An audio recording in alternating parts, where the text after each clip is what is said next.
Hello friend, welcome to S tutorial YouTube channel. Friends, हम लोग GIC प्रयोक्ता परीक्षा जो आपका 9 सितंबर को होने वाला है, उसके लिए सामान्य अध्ययन जो फर्स्ट पेपर होगा उसमें कुछ महत्वपूर्ण प्रश्न जनगणना से भी रखे जाएंगे।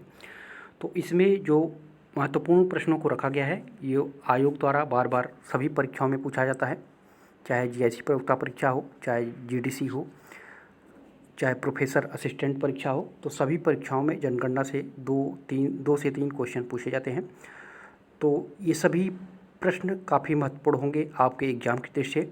तो वीडियो पर अंत तक बने रहिएगा। अगर वीडियो अच्छा लगे तो चैनल को सब्सक्राइब कर लीजिएगा, लाइक कीजिएगा, दोस्तों में शेयर भी कर दीजिएगा, बेल आइकन पर प्रेस कर लीजिएगा ताकि आने वाले वीडियो का नोटिफिकेशन आप सभी को सबसे पहले मिल जाए।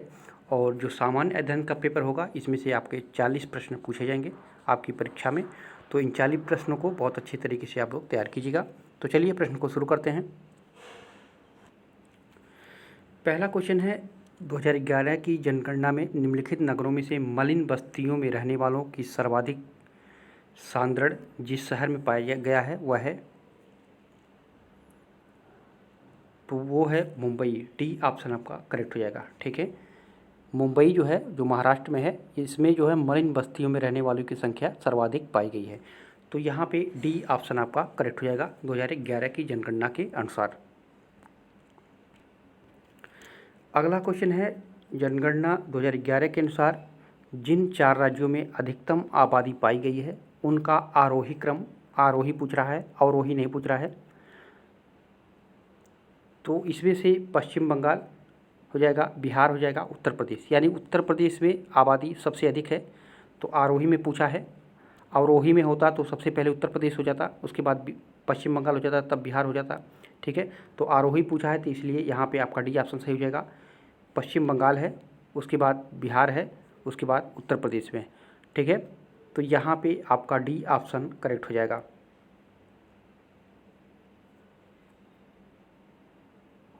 यहाँ पे एक और याद रखिएगा, यहाँ पे आ जाएगा महाराष्ट्र,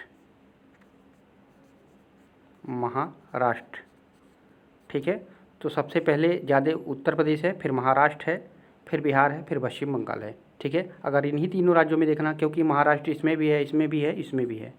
ठीक है, तो यहाँ पे डी ऑप्शन करेक्ट हो जाएगा। आरोही क्रम में पश्चिम बंगाल, बिहार, फिर महाराष्ट्र, फिर उत्तर प्रदेश। अगला क्वेश्चन है, 2011 की जनगणना के अनुसार कौन सा भारतीय राज्य सर्वाधिक मलिन बस्तियों को धारण करता है। ये पहला क्वेश्चन भी इसी तरीके से था, तो आप लोग जानते होंगे ये महाराष्ट्र है। सी ऑप्शन आपका करेक्ट हो जाएगा। ठीक है, महाराष्ट्र में जो है सर्वाधिक मलिन वासियों का निवास है। और दूसरे स्थान पे देखा जाए तो दूसरे स्थान पे आ जाएगा, महाराष्ट्र के बाद है आंध्र प्रदेश, इसको भी याद रखिएगा, आंध्र प्रदेश। उसके बाद है पश्चिम बंगाल। ठीक है, पश्चिम बंगाल, उसके बाद उत्तर प्रदेश। उत्तर प्रदेश का स्थान चौथे पर आता है। ये 4 राज्यों को आप लोग याद रखिएगा मलिन बस्तियों में। तो यहाँ पे सी ऑप्शन आपका करेक्ट हो जाएगा, सबसे ज़्यादा जो है महाराष्ट्र में ही पाया जाता है। अगला क्वेश्चन है, 2011 की जनगणना के अनुसार जनसंख्या के आधार पर जो है उत्तर प्रदेश का 5वां बृहत्तम नगर, यानी 5वां सबसे बड़ा नगर कौन है, तो नगर है आपका मेरठ। सी ऑप्शन करेक्ट हो जाएगा। ठीक है, उत्तर 2011 की जनगणना के अनुसार जनसंख्या के आधार पर उत्तर प्रदेश की 10 लाख से अधिक जनसंख्या वाला जो नगर है सबसे बड़ा गाज़ियाबाद है, तो गाज़ियाबाद ऑप्शन में दिया नहीं है। उसके बाद दूसरे स्तर पर लखनऊ है, दूसरे पे लखनऊ है। ठीक है, लखनऊ भी ऑप्शन में नहीं दिया हुआ है। तीसरे नंबर पे कानपुर है। ये याद रखिएगा, ये क्रम में लगाने के लिए पूछ देगा। तीसरे स्तर पे कानपुर है, चौथे पे है आगरा, 5वें पे है मेरठ, यानी 5वां पूछा है, 5वां बृहत्तम नगर, तो 5वें पे मेरठ है। पहले पे आपका कौन सा है, गाज़ियाबाद है, दूसरे पे लखनऊ है, तीसरे पे कानपुर है, चौथे पे आगरा है, 5वें पे मेरठ है। ठीक है, तो इन 5 राज्यों को 5 जिलों को जो है आप लोग याद रखिएगा। तो यहाँ पे सी ऑप्शन आपका करेक्ट हो जाएगा।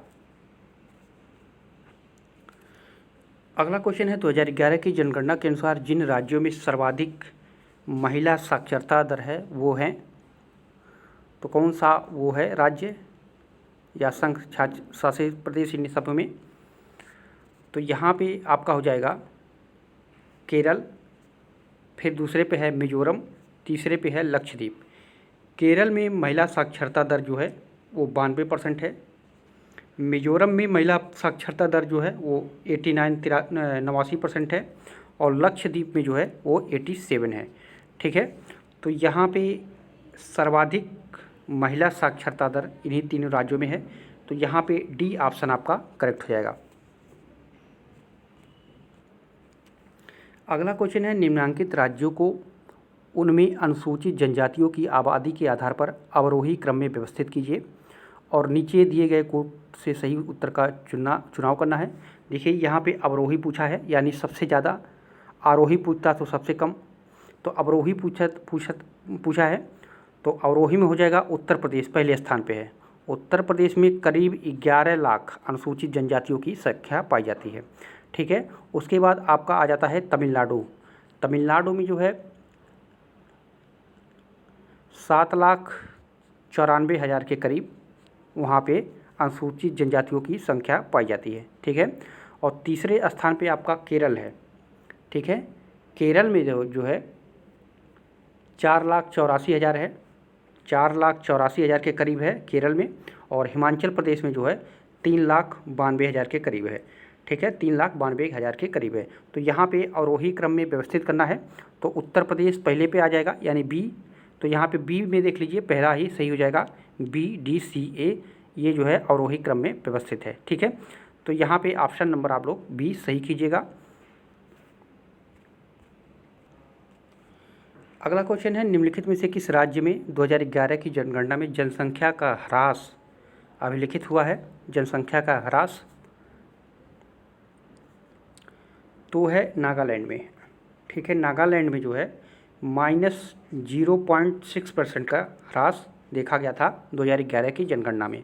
ठीक है, तो यहाँ पे आपका ऑप्शन नंबर सी यहाँ पे सही हो जाएगा। ठीक है, और बाकी सभी राज्यों में ज़्यादा हुआ था, इसमें जो है माइनस में हुआ था नागालैंड में, तो इसको भी याद रखिएगा।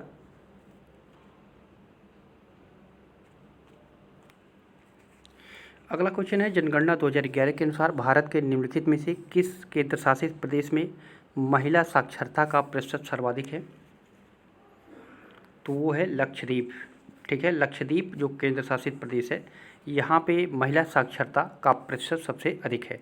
इसका प्रतिशत है तो 87.9% था। ठीक है, और वहीं पे अगर पुदुचेरी का देखें तो पुदुचेरी का 80.7% पुदुचेरी का था, और चंडीगढ़ का करीब 82% के था।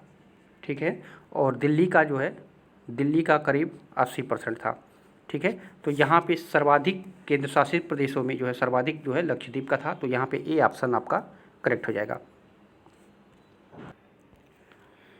अगला क्वेश्चन है 10वां नंबर, उत्तर प्रदेश में अधिकतम जनसंख्या वाले निम्न 4 जिले हैं। निम्नलिखित में से उनका अवरोही क्रम में कौन सा सही अनुक्रम होगा? अवरोही पूछ रहा है, यानी सबसे ज़्यादा पहले हो जाएगा। तो सबसे ज़्यादा इलाहाबाद में है, उसके बाद आपका आजमगढ़ में है, उसके बाद तीसरे नंबर पे कानपुर है, चौथे नंबर पे जौनपुर है। तो यहाँ पे चारों ऑप्शन सही नहीं हुआ था, आयोग द्वारा इस पर सबको कॉमन अंक दिया गया था। तो इलाहाबाद पहले पे है, दूसरे पे आजमगढ़ है, ठीक है, तीसरे पे कानपुर है, चौथे पे जौनपुर है। ठीक है, तो यहाँ पे आयोग द्वारा जो है कॉमन अंक सबको दिया गया था। तो आप लोग याद रखिए, पहले स्थान पे इलाहाबाद है, दूसरे स्थान पे आजमगढ़ है, तीसरे स्थान पे कानपुर है, और चौथे स्थान पे आपका जौनपुर आएगा। ठीक है, तो यहाँ पे थोड़ा सा क्रम में उल्टा हो गया था, इसलिए यहाँ पे आंसर सभी को कॉमन नंबर दिया गया था। लेकिन आप लोग इसको याद रखिएगा, इलाहाबाद की जनसंख्या जो है 5,95,000 के करीब है, आजमगढ़ का 4,61,000 के करीब है, कानपुर का जो है 4,58,000 के करीब है, और जौनपुर का जो है 4,49,000 के करीब है। ठीक है, अगला क्वेश्चन है, उत्तर प्रदेश के 4 जिलों जिनमें जनसंख्या घनत्व अधिकतम है, जनसंख्या घनत्व अधिकतम है, आरोही क्रम पूछ रहा है, यानी सबसे ज़्यादा हो जाएगा, सबसे कम पहले आएगा। ठीक है, आरोही क्रम में निम्नलिखित अनुक्रमों में कौन एक सही है? आरोही अवरोही को पहले जान लीजिए। आरोही जब होगा तो पहले सबसे छोटा होगा, और अवरोही होगा तो सबसे पहले बड़ा होगा। ठीक है, तो यहाँ पे आरोही पूछा है, तो यहाँ पे भी कोई ऑप्शन सही नहीं हुआ है। ठीक है, तो सबसे पहले है भदोही, ठीक है, सबसे पहले है भदोही, आप लोग याद रखिएगा, सबसे पहले हो जाएगा भदोही जनसंख्या घनत्व में। दूसरे स्थान पे आएगा आपका लखनऊ, लखनऊ। तीसरे स्थान पे आएगा आपका वाराणसी। चौथे स्थान पे आएगा आपका गाज़ियाबाद, ठीक है। यानी गाज़ियाबाद का जनसंख्या घनत्व सबसे ज़्यादा है, उसके बाद दूसरे नंबर पे आता है वाराणसी, तीसरे नंबर पे लखनऊ, चौथे नंबर पे भदोही। और ये आरोही क्रम में पूछा है तो सबसे कम हो जाएगा भदोही का, दूसरे नंबर पे आ जाएगा लखनऊ, तीसरे नंबर पे आ जाएगा वाराणसी और चौथे नंबर पे आ जाएगा आपका गाज़ियाबाद, ठीक है। तो यहाँ भी आपको कॉमन अंक मिला था, इसमें से कोई ऑप्शन आपका सही नहीं होगा, ठीक है।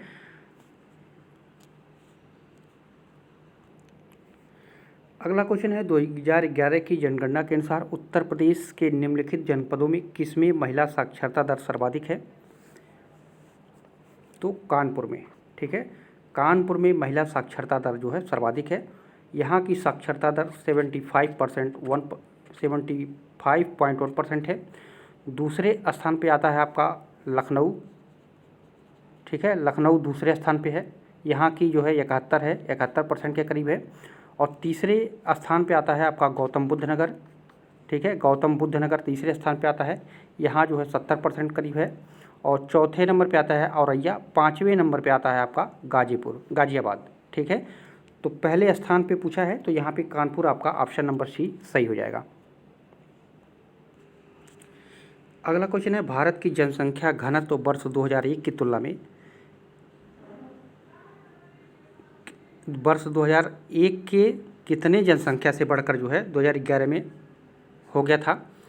तो भारत का जनसंख्या घनत्व जो है वर्ष 2011 में था 325 प्रति वर्ग किलोमीटर, ठीक है, 2001 में था।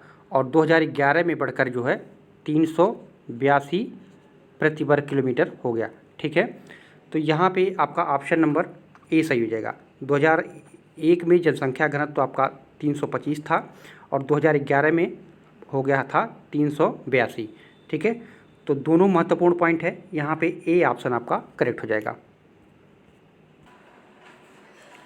15 नंबर क्वेश्चन है 2011 की जनगणना के अनुसार उत्तर प्रदेश में निम्नलिखित जनपदों में से किसमें महिला साक्षरता दर सबसे कम है? तो सही उत्तर हो जाएगा आपका ऑप्शन नंबर सी, श्रावस्ती में, ठीक है। जनगणना 2011 के अनुसार उत्तर प्रदेश के जनपदों में महिला साक्षरता दर जो है श्रावस्ती की सबसे कम है 34.7%। उसके बाद दूसरे नंबर पे है बलरामपुर, यहाँ पे है 37% के करीब, और रामपुर का है 44%, ठीक है, और बहराइच का है आपका 39%। तो सबसे कम इसमें से पूछा है इन 4 जिलों में, तो श्रावस्ती जिला में जो है सबसे कम महिला साक्षरता दर आंका गया है। तो यहाँ पे ऑप्शन नंबर सी आपका सही हो जाएगा। अगला नंबर क्वेश्चन है जनगणना 2011 के अनुसार उत्तर प्रदेश की साक्षरता दर क्या है? उत्तर प्रदेश की साक्षरता दर पूछा गया है, तो यहाँ पे ए ऑप्शन सही हो जाएगा, 74.01%, ठीक है। अगला क्वेश्चन है 2011 की जनगणना के अनुसार भारत में जो है लिंग अनुपात क्या है? तीनों से कोई ऑप्शन सही नहीं है आपका, ठीक है, यहाँ पे डी ऑप्शन सही हो जाएगा, क्योंकि भारत में जो लिंगानुपात है वो 1000 पुरुषों पर 943 महिलाएं आंका गया है, ठीक है। और अगर ग्रामीण क्षेत्रों में देखा जाए तो ग्रामीण क्षेत्र में 1000 पुरुषों पर महिलाओं की संख्या जो है 949 है ग्रामीण क्षेत्र में। और शहरी क्षेत्र में देखा जाए, शहरी क्षेत्र में तो 1000 पुरुषों पर जो है महिलाओं की संख्या 929 है, ठीक है, 929।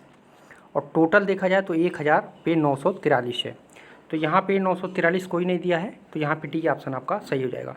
इन तीनों पॉइंट को आप लोग याद रखिएगा, यहाँ पे डी ऑप्शन आपका करेक्ट हो जाएगा। अगला क्वेश्चन है जनगणना 2011 के अनुसार भारत की कुल जनसंख्या में नगरीय जनसंख्या का प्रतिशत लगभग कितना था?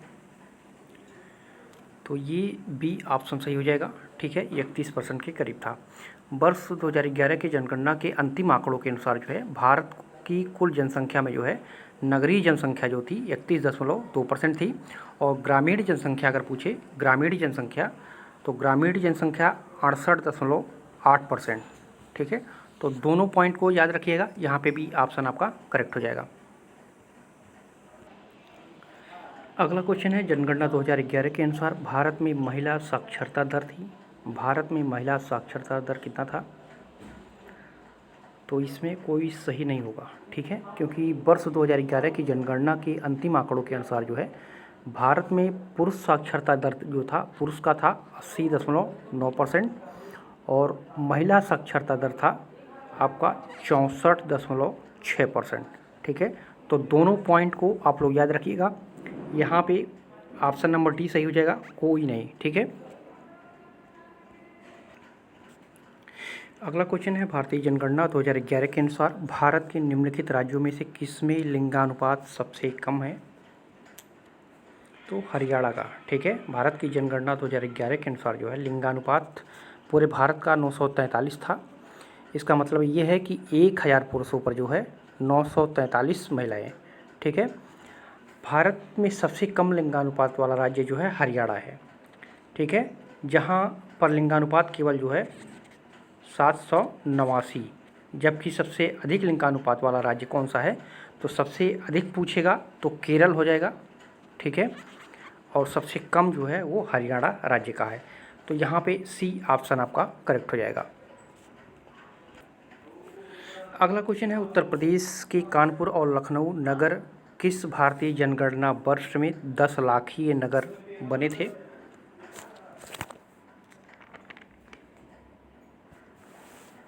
तो ये था आपका लखनऊ जो था, कानपुर जो था वो 1971 में और लखनऊ जो है 1981 में।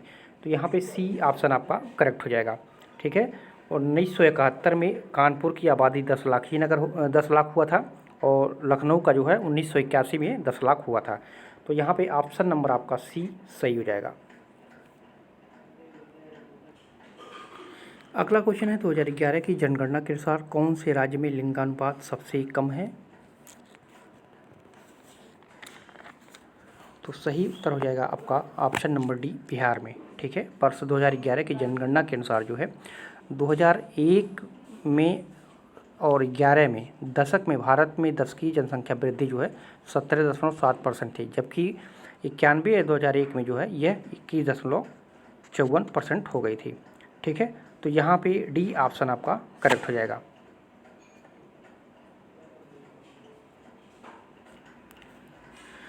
अगला क्वेश्चन है, भारत के किस राज्य में नगरीय जनसंख्या 2011 का प्रतिशत सर्वाधिक है? तो गोवा का है, ये ऑप्शन करेक्ट हो जाएगा। वर्ष 2011 की जनगणना के अनुसार जो है भारत के राज्यों में जो है गोवा का जो 62.2% शहरी आबादी वाला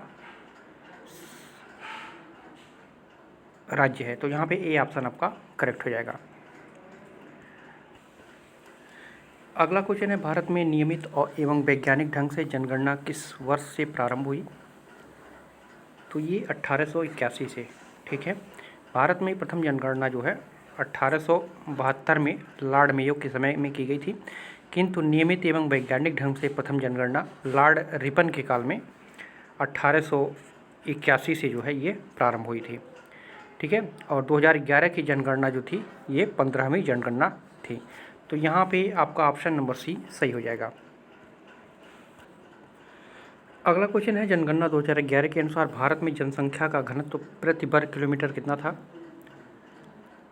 तो भारत में जो है जनसंख्या घनत्व जो था 383 प्रति वर्ग किलोमीटर था। ठीक है, भारत में जनसंख्या घनत्व। तो यहाँ पे ऑप्शन नंबर डी सही हो जाएगा, 382। अगर उत्तर प्रदेश में पूछे, उत्तर प्रदेश में जनसंख्या घनत्व प्रति वर्ग किलोमीटर कितना था? तो 829। ठीक है, इसको भी याद रखिएगा, पूरे भारत का 382 और उत्तर प्रदेश का 329 किलोमीटर 829 प्रति वर्ग किलोमीटर था। तो यहाँ पे डी ऑप्शन आपका करेक्ट हो जाएगा। अगला क्वेश्चन है, जनगणना का महाविभाजक वर्ष कब माना जाता है? तो महाविभाजक वर्ष माना जाता है 1921 को। ठीक है, यहाँ पे डी ऑप्शन करेक्ट हो जाएगा। महाविभाजक वर्ष इसलिए कहा जाता है कि 1921 से पहले जो है कभी जनसंख्या में बढ़ोतरी होती थी, कभी घट जाता था, कभी बढ़ोतरी होती थी, कभी घट जाता था। इसलिए जो 1921 में जनगणना हुई उसको महाविभाजक वर्ष के रूप में जाना गया। तो डी ऑप्शन आपका इसमें करेक्ट हो जाएगा। अगला है 2011 की जनगणना के अनुसार निम्नलिखित राज्यों में किसमें ग्रामीण एवं शहरी दोनों क्षेत्रों में शिशु लिंगानुपात न्यूनतम है? तो है हरियाणा। ठीक है, 2011 की जनगणना के अनुसार जो है हरियाणा राज्य की ग्रामीण और शहरी दोनों क्षेत्रों में शिशु लिंगानुपात यानी जो 0 से 6 वर्ष के होते हैं, तो यहाँ पे ग्रामीण में था आपका 835, ठीक है, और शहर में था 832। ठीक है, और बालिकों की संख्या वृद्धि के लिए जो है केंद्र सरकार ने हरियाणा से बेटी बचाओ बेटी पढ़ाओ योजना शुरू की है, जिसका लाभ सबको मिल रहा है। ठीक है, तो यहाँ पे आपका हरियाणा राज्य सही हो जाएगा। यहाँ पे ग्रामीण और शहरी दोनों क्षेत्रों में शिशु लिंगानुपात न्यूनतम पाया गया है, और शिशु लिंगानुपात 0 से 6 वर्ष के लिए निकाला जाता है। तो यहाँ पे सी ऑप्शन करेक्ट हो जाएगा। अगला क्वेश्चन है जनगणना का लघु विभाजक वर्ष कब माना जाता है? लघु विभाजक वर्ष किस वर्ष को माना जाता है? तो ये 1951 को। ठीक है, जो 1951 में जो जनगणना हुआ था उसको लघु विभाजक के रूप में जाना जाता है, और 1921 को महाविभाजक के रूप में। अगला क्वेश्चन है जनगणना के अध्ययन को क्या कहते हैं? तो जनगणना के अध्ययन को कहा जाता है डेमोग्राफी। बी ऑप्शन करेक्ट हो जाएगा। अगला क्वेश्चन है 2011 की जनगणना का आदर्श वाक्य क्या था? आदर्श वाक्य क्या था, यानी उसका थीम क्या था, स्लोगन क्या था, कुछ भी कह सकते हैं। वो था हमारी जनगणना हमारा भविष्य। यहाँ पे देख लीजिए, कंफ्यूज मत होइएगा, हमारा जनगणना हमारी भविष्य नहीं, हमारी जनगणना हमारा भविष्य। पहले हमारी होगी फिर हमारा होगा। तो यहाँ पे डी ऑप्शन आपका करेक्ट हो जाएगा। अगला क्वेश्चन है 2011 की जनगणना का शुभंकर क्या था? तो शुभंकर था जो है प्रगणक शिक्षिका, शिक्षिका हो जाएगा, शिक्षक नहीं होगा। ठीक है, ए ऑप्शन करेक्ट हो जाएगा। तो यहाँ पे ए ऑप्शन आपका करेक्ट हो जाएगा।